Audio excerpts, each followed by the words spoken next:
General Motors has been through a lot in the last 5 years, and during that time, not much attention by the general public and the general news media was paid to the environmental issues. They sort of fell back to the more immediate financial issues. But those environmental issues never went away, and in fact, they are now being addressed in a big way at GM, and it's fascinating to see what they're doing. That's what we're going to talk about now. So please welcome the Chief Executive Officer of General Motors, Dan Akerson.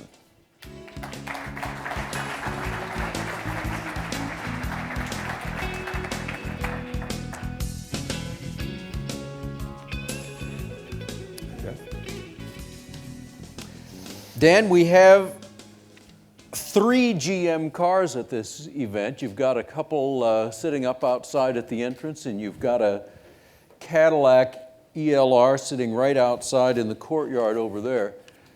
And heaven knows they get a lot of attention. You've got to meet, by law, a CAFE fuel standard of 54.5 miles per gallon by 2025. Now, what's the mix of technologies that's going to get you there? It's pretty broad, as you might imagine. We were active participants in that dialogue, whereas previous management teams, I think I was very personally involved in it. They kind of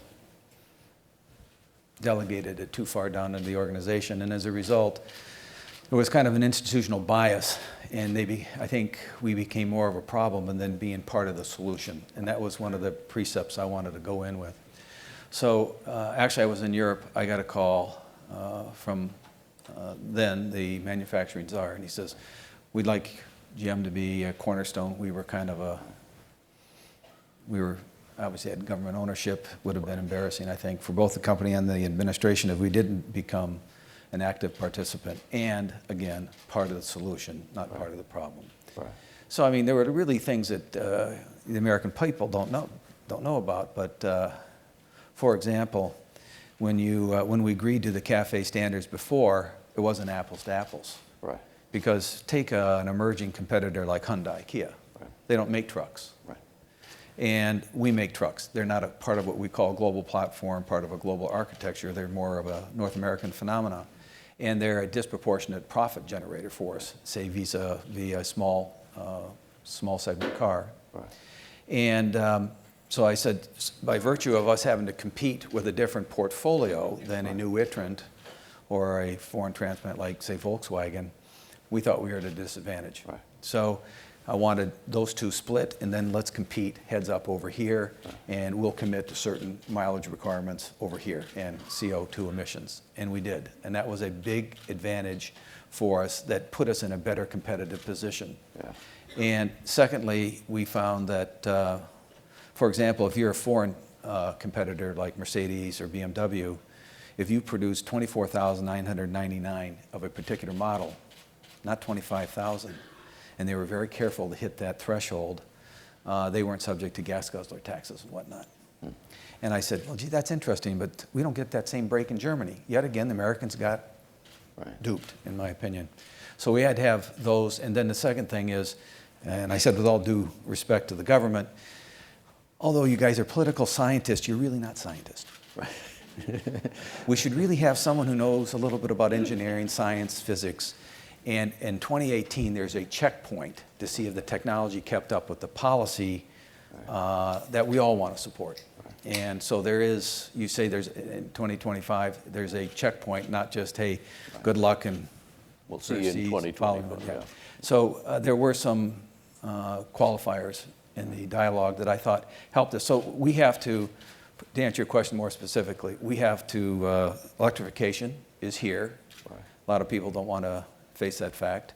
We have to look at alternate propulsion, not only in electrification, but compressed natural gas, biofuels, diesel, hydrogen fuel cells. We're looking at all that and pursuing it aggressively.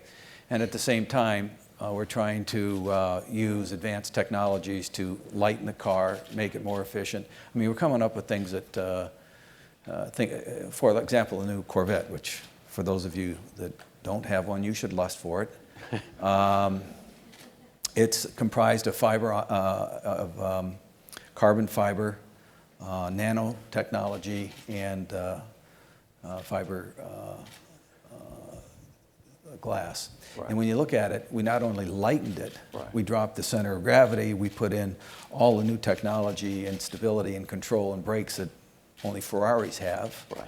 And so we have a better car Right. that makes mileage that when it's cruising, Right. it's making 26 miles a gallon. This is the car with the big engine. So how do you do that? You go in and you look at the basic thermodynamics and physics that underpins the gas combustion engine, and you look at everything from cylinder deactivation, direct injection, variable valve timing, and turbos. And you don't see those type technologies unless you get to the $80,000 and $90,000 European imports. We're putting that into our trucks now. So you have to do, you can't solve this by fiat, by policy from a political scientist. You have to get down and really re-engineer from the ground up. And to give you an idea, we just introduced the new Cadillac CTS. It weighs 200 pounds less than the BMW 5 Series. That was not an option 10 years ago, 5 years ago, 3 years ago at General Motors. The new ATS Cadillac weighs less. We decided we were going to fight against foreign imports for all you Californians that are driving those ugly German cars.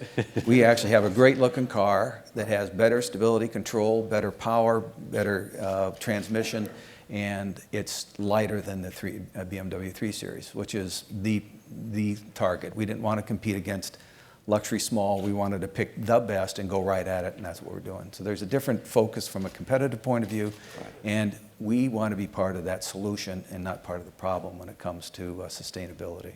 You mentioned a number of things, one of which was, fleetingly, was diesel.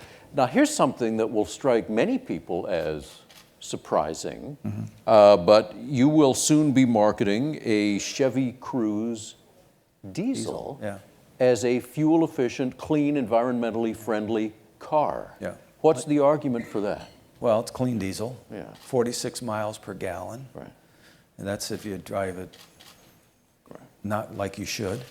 It'll be the best mileage per gallon for diesel.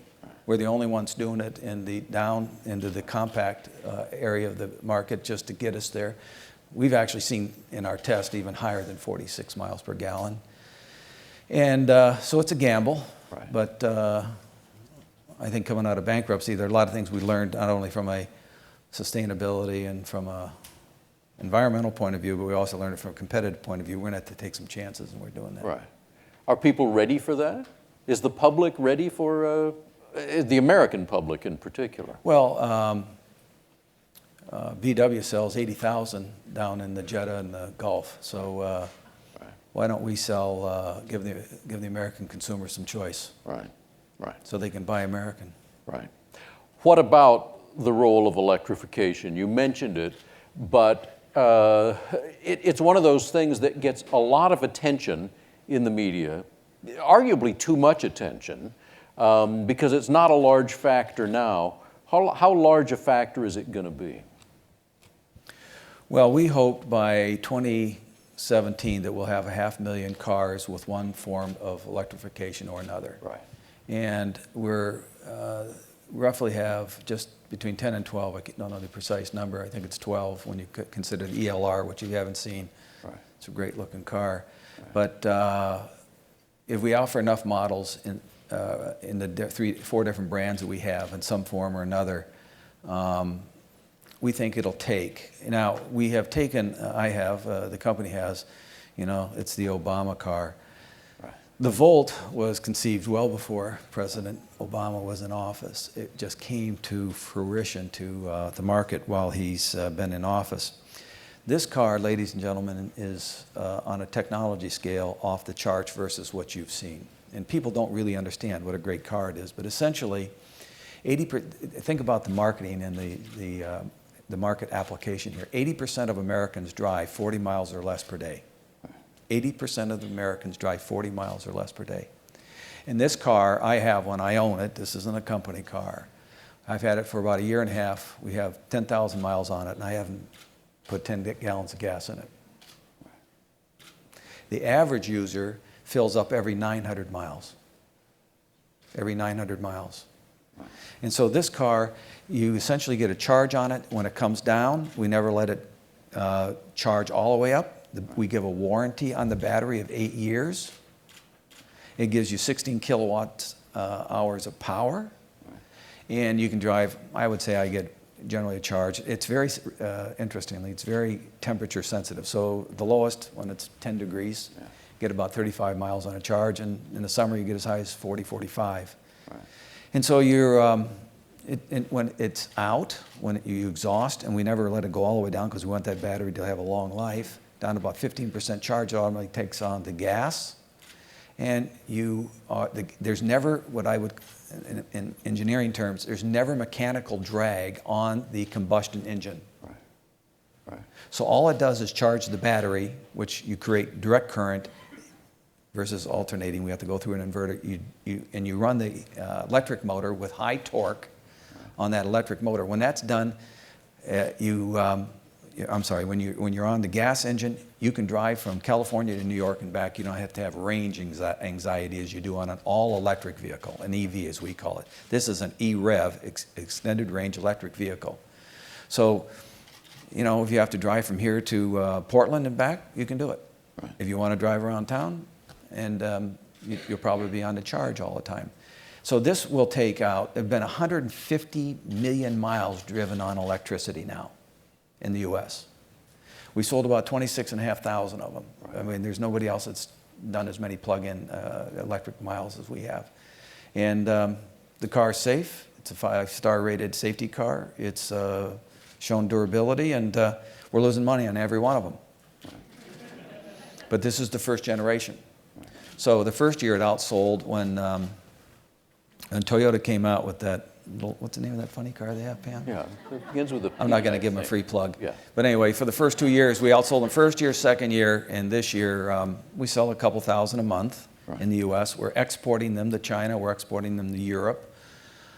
But this is a car that, from a physics, from a thermodynamics point of view, from an engineering point of view, is probably the most complicated car, but it's been incredibly well received. And to give you an idea, in Consumer Report, 2 years running in a row, they ask for you to rank it 5 for great, 4 for good, 3 average, down the line. They've never had a product that's ranked 92%, either 4 or 5. Right. No 3s, and all these tens of thousands of customers, no 2s, no 1s. So we've got to lightweight this car, which is important. That the battery in it alone is 400 pounds. So we've got to lightweight it in other ways. But in this next generation, we think we can decrease the price on the order of $7,000 to $10,000 without decontenting. That's very important to us. Right. And at that point in time, I think you'll see the second generation be much more, hopefully profitable. I think it'll be profitable. Right. And we took a gamble, and we put the same technology, enhanced a bit. It can actually regenerate while you're driving now. And we'll put it in the Cadillac, which you see outside, which is obviously upgraded in terms of the interior and that sort of thing. But we're not giving up on this. And we just introduced the Spark, which will be available in this market, California and Oregon, this summer. And it gets 82 miles on a charge. But then it's out. Right. And for those of you that are my age, you remember you drove a car and you always kept a gallon in the back, a gallon can. A can, right. And if you happened to me when I was in high school, you thumb a ride to the nearest gas station, then you get taken back, fill it up, and then you get back in there. You're not doing that with an electric car. Right. That's range anxiety. Right. You mentioned... no purple pills for that. No, yeah, right. There's somebody caught that joke. Yeah, exactly. That's why I waited, because I was confident people would if you gave them a chance.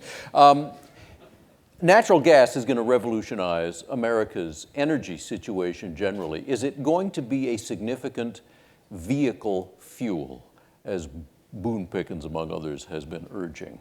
Well, I think we have a moment in time to really change the calculus for this country on so many dimensions.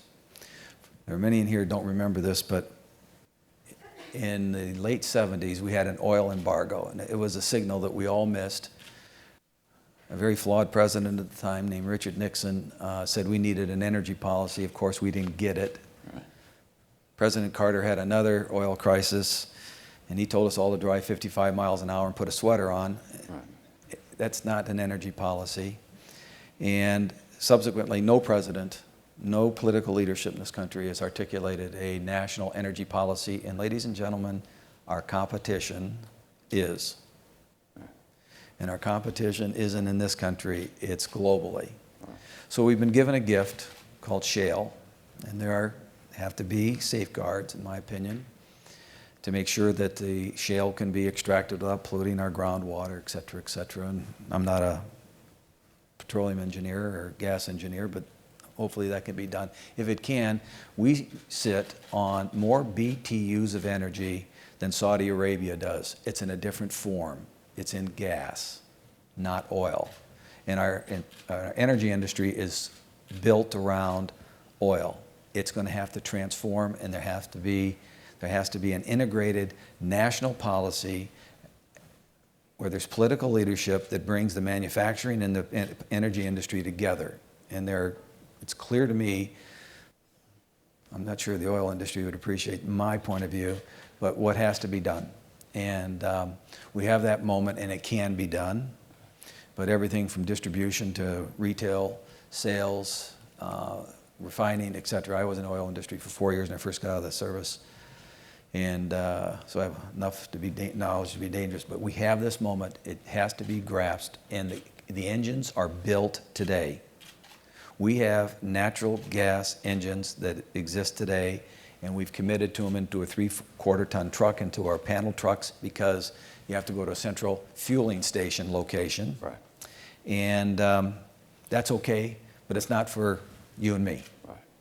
So one of the ideas I have is that, remember back 20 years ago, couple decades, and we didn't have double-walled underground storage tanks for our gas stations. Right. If you wanted to sell gasoline in the industry, you had to go to double wall. Right. They had to go dig them all up, break up the concrete, dig them up, put them in new. I'm sure that cost a lot of money. Right. Well, but the environment's really important. Right. So there's natural gas. I've moved around a lot in my life. I think we've owned 16 homes, and I'll bet you 15 of them had natural gas. So you know that there's ubiquity of natural gas all through residential and in industrial areas. Why not have 1 out of 4, 1 out of 3 gas stations that has a natural gas fueling station? Because today we actually produce a car that will take either liquid gasoline, gas as we call it, petrol, and it'll also burn natural gas. Now that's not an easy engineering task. You have to adjust the lifters, the valves, and whatnot. And you have to have 2 energy reservoirs, also known as a tank. One for natural gas, 10,000 psi, and then a regular gasoline like you're used to in your ordinary car, today's cars, conventional cars.